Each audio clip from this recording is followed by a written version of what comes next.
우리 구주 예수 그리스도의 이름으로 기도하옵나이다. 아멘. 오늘도 주님 전에 나온 여러분들에게 복 주시길 원하시는 그 하나님의 신실한 마음이 여러분들에게 넘치기를 축원합니다. 주후 4세기경 교회의 큰 지도자 가운데 어거스틴이라는 분이 계셨습니다.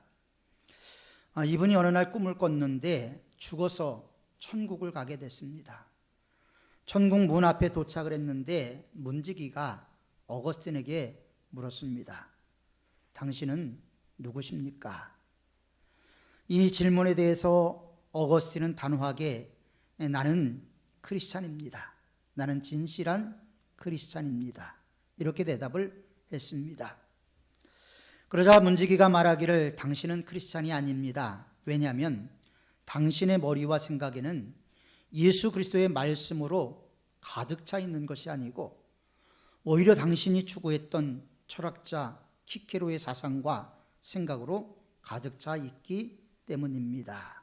이렇게 대답을 했답니다. 사람들은 자기의 생각에 모든 것들이 삶의 정황에 나타나지요. 사람을 판단할 때 그 사람이 속에 무엇을 생각하고 있는가 하는 것은 그의 행동을 보면 나타납니다. 하나님을 귀하게 여기는 분들은 신앙생활의 태도를 보면 저분이 하나님을 귀하게 여기고 있구나 하는 것을 느낄 수 있고, 어떤 사람은 신앙생활을 하면서 저 사람은 하나님 앞에 너무 무례하구나 이런 생각을 갖게 하는 분들도 있습니다. 우리는 하나님을 살아계신 하나님이라고 이야기하고 전능하신 하나님이라고 이야기하고 무소불능하신 하나님이라고 이야기를 합니다. 창조주 하나님이라고 이야기를 하죠. 그러나 우리가 이야기하는 그 하나님에 대한 우리의 신인식은 이 사람들마다 다 다르게 되어 있습니다. 그래서 우리는 그 사람의 태도를 보고 저 사람이 믿음이 있는가 믿음이 없는가 하는 것을 생각하게 되죠. 아무튼 천사의 이 말을 들은, 문지기의 이 말을 들은 어거스틴이 그 잠에서 소스라쳐 깨어난 후에 나는 진짜 크리스찬이 되어야 되겠다, 크리스찬답게 하나님의 말씀으로 채우는 삶을 살아야 되겠다, 굳게 결심을 했다고 합니다. 그렇다면 여러분들의 생각을 지배하고 여러분들의 머릿속에 있는 모든 생각의 근원에는 과연 무엇이 있습니까? 무엇으로 채워져 있습니까? 여러분들의 생각이 어떤 것으로 채워져 있는지 저는 알지 못하지만 하나님은 우리의 중심을 보시기 때문에 모든 것을 알고 계시죠. 어떤 사람들은 하나님께 충성하지 못하는 이유를 여러 가지 핑계를 댑니다. 그러나 성경은 핑계치 못할지니라 말씀하고 있죠. 왜냐하면 하나님을 알되 하나님을 영화롭게도 아니하고 감사치도 아니하고 그 마음이 허망한데 굴복하였기 때문이라고 성경은 말하고 있습니다. 하나님을 모르는 것이 아니라 하나님을 알되, 알지만 아는 대로 살지 않고 있다라는 것이죠.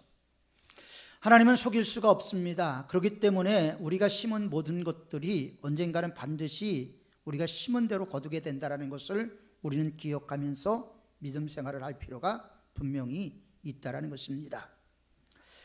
어떤 통계를 보니까 한국인의 삶에 대한 만족도보다는 불만족이 많은 것으로 나타나는데 76%가 삶에 불만이 있다는 겁니다. 물론 이게 코로나 이전 자료이기 때문에 지금은 더 많아질 수도 있습니다. 마음속에 하나님을 잃어버린 사람들의 마음은 공허하고 허무할 수밖에 없죠. 만족할 수 있는 게 아무것도 없습니다. 설문조사에 보면 한국인들의 30대 후반의 51%가 삶의 목표가 부자 되는 것, 돈을 버는 데 초점을 두고 있었습니다. 37%는 내가 하고 싶은 대로 하면 나는 행복할 것이다라고 생각을 하고 있었습니다. 그러나 아무리 경제가 잘 되고 부유해지고 자기가 하고 싶은 대로 행할 수 있다고 우리가 과연 행복한 사회가 될 수 있는가는 우리가 생각해 볼 필요가 분명히 있습니다. 그런 것들은 주위 환경에 따라서 변화되기 때문에 우리의 갈급한 마음을 채워줄 수 있는 것이 되지 못하는 것입니다. 얼마 전에 택배 공장에 있는 젊은 청년들과 담 너머로 이야기를 나눴던 적이 있습니다.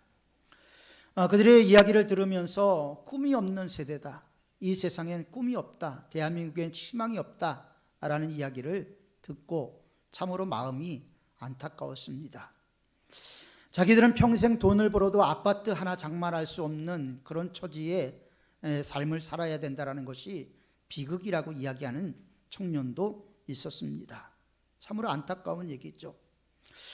정부가 희망을 주고 미래에 꿈을 주어야 되는데 꿈을 포기하게 만들고 있는 이 사회를 보면서 너무나 안타까움을 금할 수가 없었습니다. 또 얼마 전에는 어느 목사님과 대화하면서 정치를 비판하는, 정치 때문에 이 땅에 희망이 없다라고 이야기하는 이야기도 들었습니다. 그런데 대한민국 설립 이래 우리가 희망을 가진 정부가 한 번이나 있었습니까? 한 번도 희망을 주는 정부가 없었습니다. 그렇기 때문에 우리는 누구를 의지해야 되냐면 하나님을 의지해야 됩니다. 살아계신 하나님을 의지하지 않고 자꾸 사람을 의지하고 권력을 의지하고 힘을 의지하려고 하다 보니까 허무한 것밖에 없는 거예요. 마음속에 행복이 없습니다. 절망만 다가옵니다. 꿈이 없게 됐죠. 해밍웨이라는 사람은 유명한 사람이죠. 노벨문학상을 받은 사람이었습니다. 부도 있었고 명예도 있었고 자기가 하고 싶은 것을 마음껏 할 수 있었던 사람이었습니다. 그랬던 그는 엽총으로 자살해서 생을 마감을 했습니다. 그는 유서에서 이렇게 말했습니다. 나는 필라멘트가 끊어진 전구처럼 공허하다. 무엇으로도 채우지 못한 자신의 삶에 대해서 안타깝게 여겼던 그는 해결 방법을 찾지 못하고 스스로 생을 마감했습니다. 인생은 공허하고 인생은 허무한 것인데 진정한 공허와 허무를 이길 수 있는 길이 없는 것은 아닙니다. 있습니다. 그런데 그 길을 발견하지 못한 해밍웨이는 스스로 목숨을 끊은 것이죠. 오늘 우리가 읽은 본문에 나오는 사마리아 여인 역시 공허한 삶을 살아가고 있었습니다. 그녀는 마셔도 계속 목마른 물을 마시며 살아가야 했지요. 그리고 그 물이 떨어지면 다시 야곱의 우물가에 가서 물을 길어 와야만 했습니다. 그런데 그녀는 5명의 남편과 이혼을 했고 6번째 남편과 살고 있었습니다.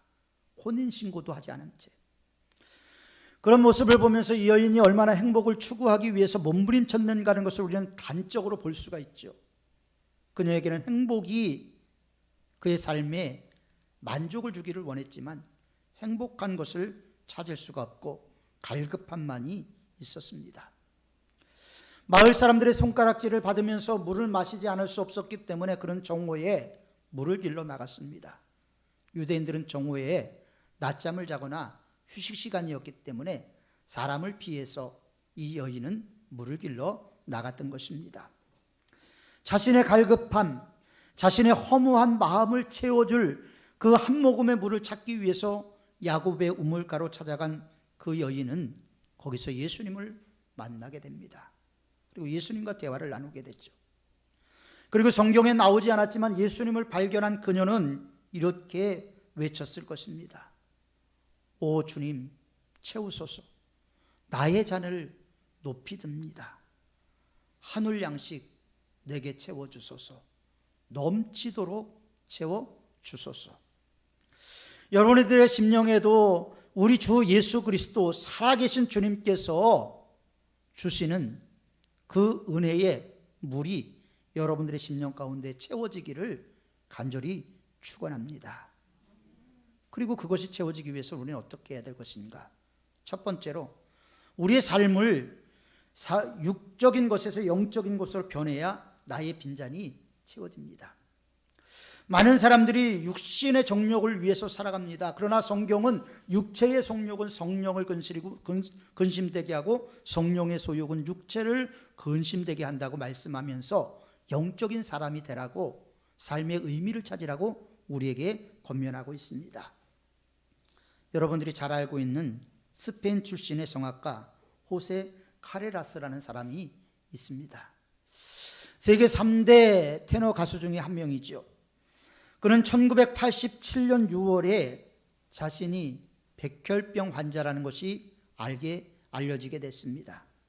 그리고 그 후에 그는 견디기 어려운 골수 이식 수술을 받았고 수술과 항암 치료를 받으며 생사의 갈림길을 넘나들어야만 했습니다. 살 가망이 거의 없는 죽음의 병과 사투를 벌였던 것입니다. 그런데 그런 투병 생활 중에서도 그는 무대 위에 서게 되었는데 노래를 부르기 전에 그를 격려하기 위해서 모든 관객들이 일어나서 기립해서 열렬한 박수를 보내곤 했다고 합니다. 그는 나중에 기적적으로 완치되어 다시 전성기를 맞이하긴 했습니다마는 그는 그런 고난을 경험하고 이렇게 고백을 했습니다. 내가 이전에 중요하다고 생각했던 것들은 이제는 하나도 중요하지 않습니다. 전에는 무대에 설 때마다 돈과 명예가 더욱 늘어나게 되어 극장에서 극장으로 옮겨 다니는 것이 행복했습니다.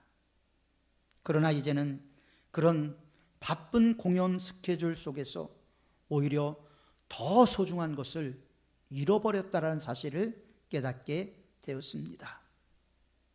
이 고백을 한 이후 그는 1999년 한 해 동안 단 12번의 콘서트를 열었습니다. 그 중에서 8번은 자기와 같은 백혈병을 앓고 있는 사람들을 돕기 위한 자선 콘서트였습니다. 삶이 바뀌었습니다. 삶의 목적, 삶의 의미, 모든 것이 바뀌어버리고 만 것이죠. 여러분들의 삶의 의미는 무엇입니까? 여러분들은 무엇 때문에 이 세상을 살아가십니까? 여러분들이 살아가면서 행복을 느끼십니까? 삶의 의미는 과연 무엇입니까? 많은 철학자들이 고민했던 내용이고 또한 우리들이 고민하고 있는 내용이기도 합니다. 삶의 관심이 지나치게 육체적으로 치우쳐 있는 것이 우리의 삶은 아닐까요? 잠시 바쁜 걸음을 멈추고 여러분들이 걸어온 그 발걸음을 한번 되돌아보시길 바랍니다. 분주하게 지금까지 걸어온 발자국, 그 의미는 과연 무엇이었고 그 열매는 과연 무엇이었습니까? 오늘 본문에 보면 우물가에서 예수님은 사마리아 여인을 만나게 됩니다. 야곱의 우물가였죠. 그리고 예수님은 물을 달라고 할 때 거부하는 여인을 향해서 이 물을 마시는 자마다 다시 목마르려니와 내가 주는 물을 마시는 자는 영원히 목마르지 아니하리라 말씀하셨습니다. 이 물을 마시는 자는 다시 목이 마릅니다. 이 세상의 것은 다시 목이 마를 수밖에 없다라는 것이죠. 그렇기 때문에 한 모금의 물을 위해서 이 여인은 정오에 물을 길러 나올 수밖에 없었던 것입니다. 왜 예수님이 주시는 물은 다시 목마르지 아니할까요? 예수님께서 친히 말씀하시기를 내가 주는 물은 그 속에서 영생하도록 솟아나는 샘물이 되리라. 솟아나는 샘물이 되게 만들어 주신다는 것입니다. 사마리아 여인의 관심을 육적인 곳에서 영적으로 돌린 거죠. 여러분, 우리들의 삶도 육적인 곳에서 영적으로 돌릴 필요가 있습니다. 마음의 욕망을 채우고 우리의 육체의 소욕을 이루는 것, 우리 삶을 위해서 어느 부분들은 필요하지만 우리가 영적으로 얼마나 많은 부분들을 잃어버리고 살았습니까? 우리에게 문제는 다양하죠. 그러나 다양하지만 그 해답은 한 가지밖에 없습니다. 뭐냐면 예수 그리스도 안으로 가는 겁니다. 예수 그리스도 안으로 가지 않고서는 우리의 다양한 문제가 꼬이고 꼬여서 이 엄청난 시타래를 점점 풀 수 없게 만들어주지만 예수 그리스도 앞에 나오면, 예수님께서 우리 마음속에 오시면 우리의 입술로만이 아니라 예수님께서 성경에서 걸어 나와서 우리 심령 가운데 들어오셔서 우리의 심령 가운데 자정하시기만 한다면 우리의 삶의 근심 걱정이 많은 부분 해결될 것입니다. 질병이 해결될 것입니다. 우리들의 마음속에 평강이 임하게 될 것입니다. 하나님의 은혜가 잔잔한 강같이 우리들의 마음속에 임하게 될 것입니다. 사랑하는 성도 여러분, 날마다 갈급한 문제들을 육체적으로 해결하려고 계속되는 악순환 속에서 허덕이며 다람쥐 쳇바퀴 돌듯이 도는 것이 아니라 진정으로 우리의 살아계신 예수님을 만나서 그분이 주시는 생수를 받아 누릴 수 있도록 주님 앞에 나가는 여러분들이 되시기를 바랍니다. 주님 앞에 말씀하십시오. 주님, 오해 나의 빈잔을 듭니다. 내 넘치도록 채워주옵소서 고백하시길 바랍니다. 그래서 날마다 영적인 것에 관심을 가짐으로 현재의 삶보다 더 풍성한 하나님의 은혜, 하나님의 능력, 하나님의 살아계심을 체험하는 저와 여러분들이 되시기를 축원합니다. 두 번째로 예배가 바뀌어야 돼요. 보는 예배에서 드리는 예배로 바뀌어져야 하는 것입니다. 여러분, 세계에서 가장 부자로 알려졌던 락펠러라는 사람이 있었습니다. 그 사람이 11조를 내는 직원이 있을 정도로 부자였다라는 것을 모르는 사람은 거의 없을 것입니다. 그러나 락펠러가 진정한 예배자였다라는 사실은 많은 사람들이 기억하지 못하고 있죠. 그런 어린 시절에 어머니의 말씀을 끊임없이 자기의 신앙의 신조로 삼았습니다. 어떠한 상황에서도 11조는 정확하게 하나님께 드려라. 예배 시간에 가장 먼저 와서 기도하며 예배를 준비하고 앞자리에 앉아라. 목사님이 설교할 때는 목사님을 하나님 다음으로 생각하며 그 말씀을 묵상하라. 그런 어머니의 말씀대로 실천을 했죠. 그도 처음부터는 그렇게 어린 시절의 순수함을 끝까지 간직한 사람이 아니었어요. 돈을 벌기 위해서 엄청 노력을 했죠. 그래서 그런 기도를 이렇게 했다고 합니다. 자신을 위해서, 돈을 위해서 축복해달라고. 내가 돈을 벌기 위해서 나를 축복해달라고 하나님 앞에 열심히 기도했답니다. 그런데 그는 실패하고 말았죠. 그런 실패를 통해서 잘못된 것이 무엇인가를 반성하고 예배 생활과 기도 생활을 바꿨습니다. 그리고 나서 그는 이렇게 기도했다고 합니다. 하나님을 위하여, 인류를 위하여 나의 사업을 축복해 주옵소서. 그전에는 나의 사업을 위해서만 축복해달라고 얘기를 했는데 이제 뭐가 됐죠? 축복의 원인, 이유가 달라진 거예요. 육체적인 소욕을 위한 축복의 기도에서 진짜 하나님의 영광을 위한 축복의 기도로 바뀌어진 기도를 드리게 되었다는 겁니다. 그러니 하나님께서 그를 부호로 만들어주지 않을 수가 없었던 것이겠죠. 그런데 그도 50세 됐을 쯤에 육신에 문제가 생겼습니다. 질병이 찾아왔는데 오래 못 살 거라는 거예요. 죽게 될 거라는 거예요. 그래서 그는 자신을 다시 또 되돌아보기 시작을 합니다. 그리고 하나님의 음성을 들었어요.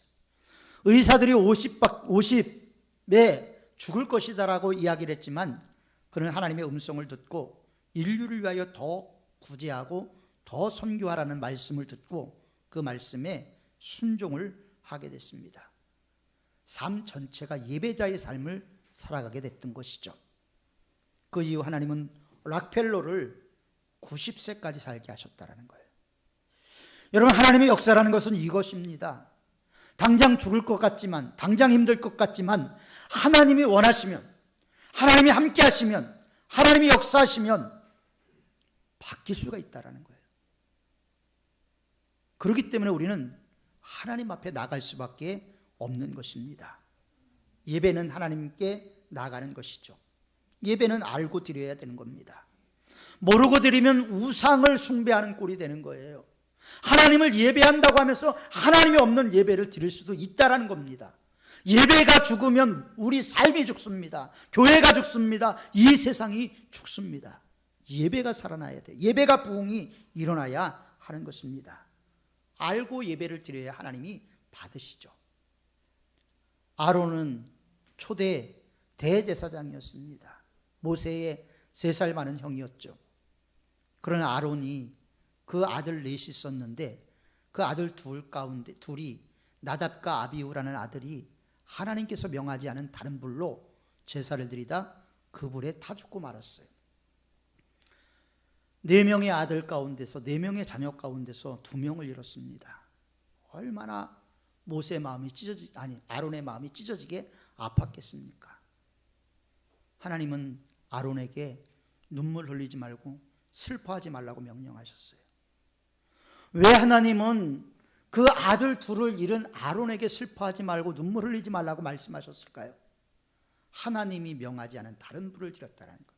예배에 실패하면 어떤 결과가 온다라는 것을 우리에게 교훈하기 위해서 하나님은 아론에게 그렇게 말씀을 하셨던 것입니다. 그래서 하나님이 어떤 분인가를 알고 예배를 드려야 되는 거예요. 우리가 예배 드리면서 살아계신 하나님, 인격적인 하나님, 창조주 하나님, 사랑의 하나님, 이렇게 이야기를 하면서 예배를 드리죠. 예배라는 것은 하나님을 만나는 시간입니다. 예배는 내가 영적으로 하나님 앞에 주유를 받는, 자동차로 말하면 주유를 받는 시간인 것입니다. 하나님도 예배를 통해서 만나 주시겠다고 약속을 하셨지요. 따라서 예배를 드릴 때 하나님을 만난다라는 구원의 은총과 찬양, 경배가 있어야 되는 것이죠. 예배는 보는 것이 아닙니다. 예배는 하나님께 올려드리는 것입니다. 본다라는 말은 뭐예요? 구경하는 거예요. 구경. 영화를 구경하듯이 보는 겁니다. 이런 사람들의 마음에는 하나님의 은혜가 없습니다. 아무리 생각이 아무 생각도 없이 앉아서 오늘은 목사가 무슨 얘기를 하나, 지금은 코로나19 때문에 서지 못하지만 찬양대가 어떤 찬양을 하나, 노래는 잘하나 못하나 판단하고 구경하고 가는 것, 이건 예배가 아닙니다. 예배가 바뀌어야 돼요.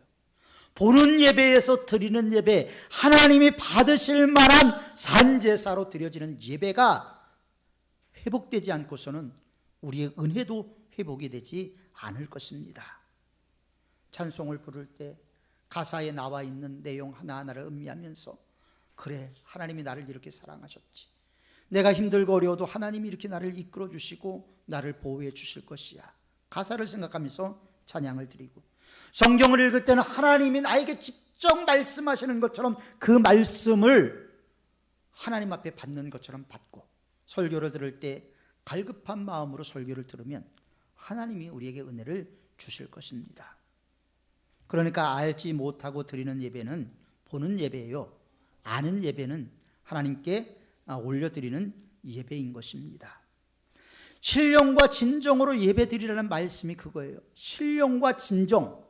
우리가 진리로 예배 드려라, 신령과 진리로 예배 드린다는 것은 살아계신 하나님 앞에서 우리가 예배를 드리는 거예요.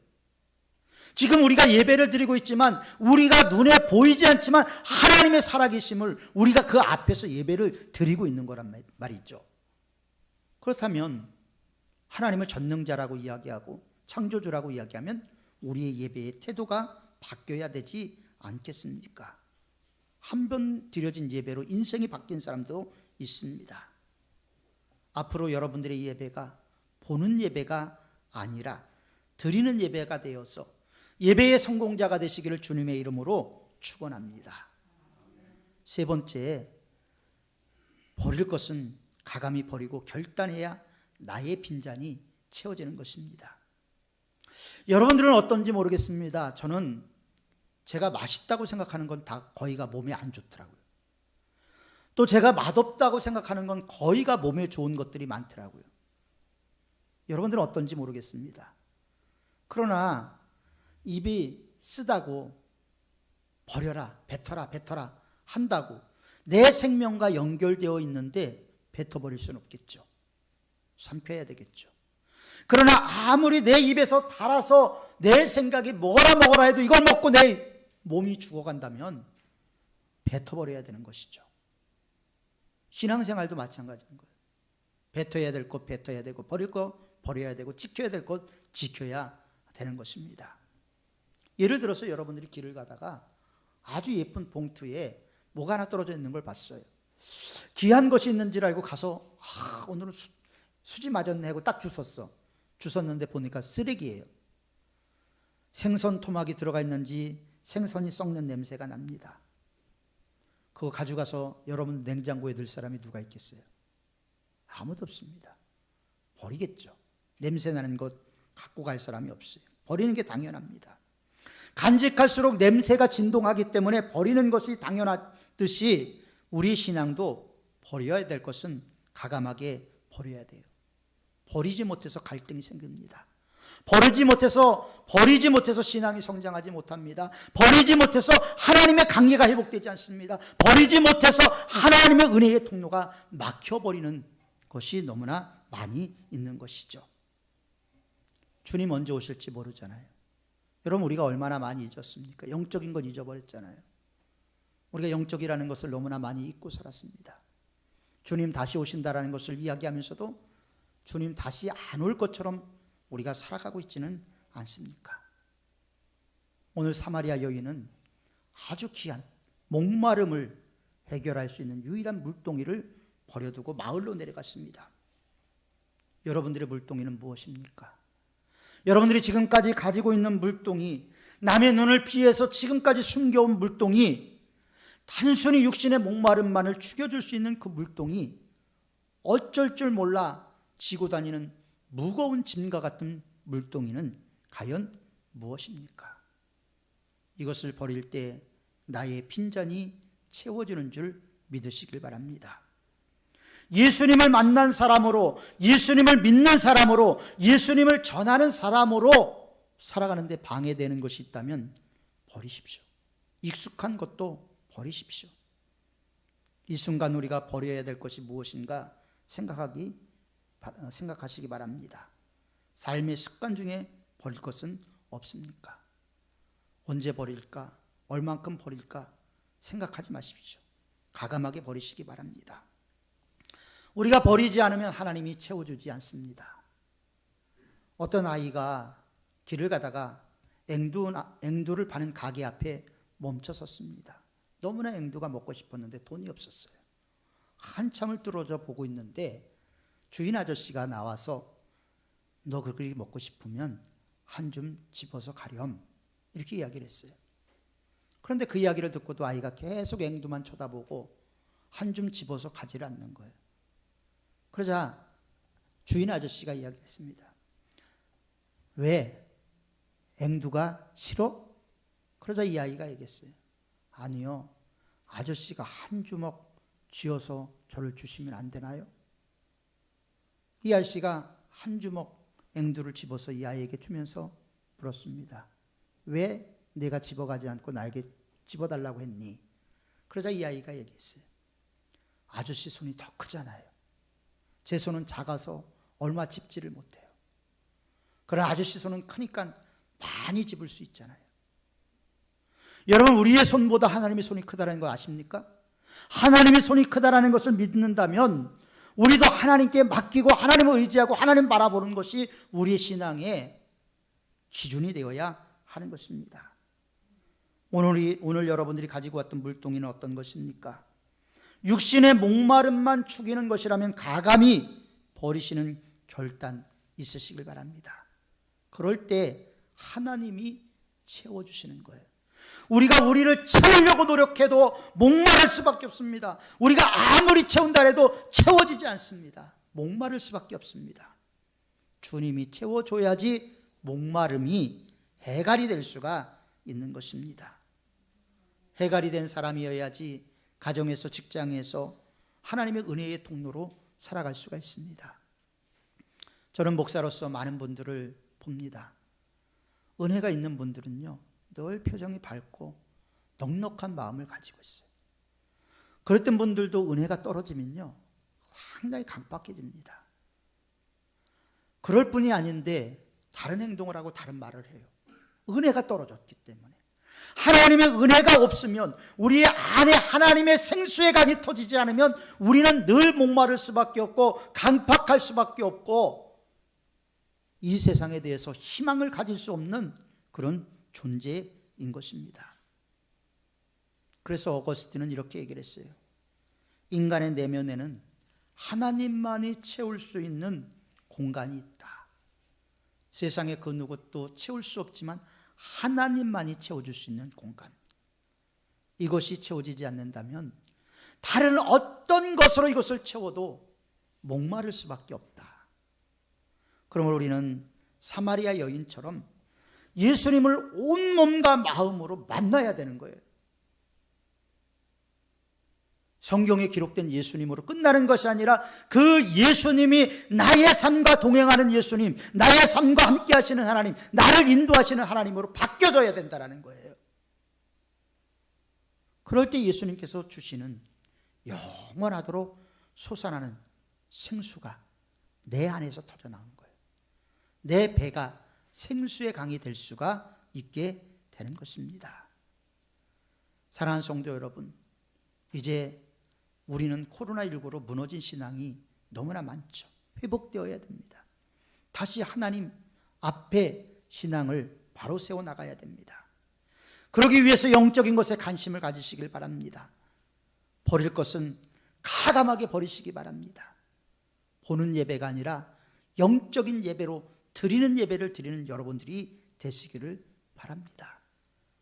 그럴 때 주님께서 강팍하고 완악한 우리들의 마음을 뚫고 돌아와서 우리들을 회복시켜 주시고 우리 안에 은혜로 채워주시고 그 은혜가 우리들의 심령 가운데 생수의 강이 되어서 행복하고 기쁘고 주님 한 분 때문에 우리의 삶이 변화되는 역사가 임하게 될 줄 믿습니다.